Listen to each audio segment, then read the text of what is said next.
നമസ്കാരം. Artificial intelligence സാങ്കേതികവിദ്യയും നീതിന്യായ വ്യവസ്ഥയും എന്ന വിഷയത്തിൽ ലണ്ടൻ സർവകലാശാലയിൽ സംഘടിപ്പിച്ച സെമിനാർ വിവാദവേദിയായി മാറി.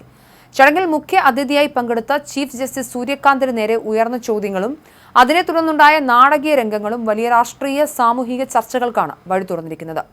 വിഷയാധിഷ്ഠിതമായി മാത്രം ചോദ്യങ്ങൾ മതിയെന്ന സംഘാടകരുടെ നിലപാടാണ് പ്രശ്നമായത്. ഇന്ത്യയെ ഇകഴ്ത്തിക്കാട്ടാനുള്ള ബോധപൂർവമായ ശ്രമം ലണ്ടനിലുണ്ടായി എന്നതാണ് വസ്തുത. ഇന്ത്യയിലെ ജനാധിപത്യ മൂല്യങ്ങളുടെ തകർച്ചയും ഭരണകൂട വിമർശകരെ അടിച്ചമർത്തുന്നതുമായി ബന്ധപ്പെട്ട ചോദ്യങ്ങൾ ഉന്നയിക്കാൻ ശ്രമിച്ച പ്രതിനിധിയെ സംഘാടകർ തടഞ്ഞതോടെയാണ് സദസ്സിൽ തർക്കം ഉടലെടുത്തത്. നിർമ്മിത ബുദ്ധി ഭരണനിർവഹണവുമായി ബന്ധപ്പെടുത്തി ഇന്ത്യയിലെ വിയോജിപ്പുകളുടെ സ്വാതന്ത്ര്യത്തെക്കുറിച്ച് ചോദിക്കാനായിരുന്നു പ്രതിനിധിയുടെ ശ്രമം.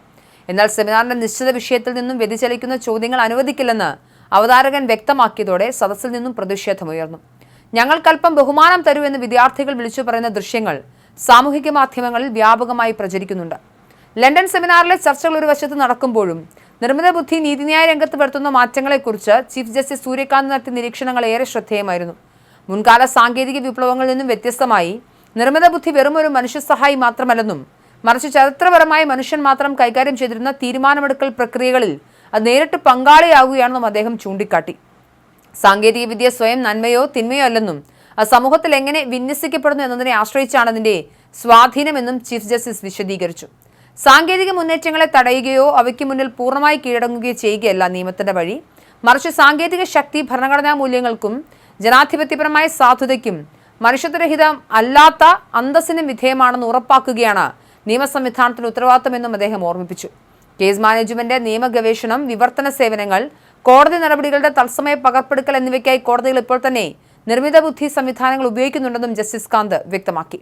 കൃത്യമായ മനുഷ്യ മേൽനോട്ടത്തോടെ ഉത്തരവാദിത്വത്തോടെ ഉപയോഗിച്ചാൽ കോടതികളിൽ കെട്ടിക്കിടക്കുന്ന കേസുകളുടെ എണ്ണം കുറയ്ക്കാനും നീതി നിർവഹണം വേഗത്തിലാക്കാനും സാങ്കേതികവിദ്യയ്ക്ക് സാധിക്കും. ജഡ്ജിമാർക്ക് കൂടുതൽ സങ്കീർണമായ മാനുഷിക വശങ്ങളിൽ ശ്രദ്ധ കേന്ദ്രീകരിക്കാൻ ഇത് വഴി തുറക്കുമെന്നും അദ്ദേഹം കൂട്ടിച്ചേർത്തു. ആഗോളതലത്തിൽ വ്യാപിച്ചു കിടക്കുന്ന നിർമ്മിത ബുദ്ധി ശൃംഖലകളുടെ സങ്കീർണതയും അദ്ദേഹം തന്റെ പ്രസംഗത്തിൽ എടുത്തു പറഞ്ഞു.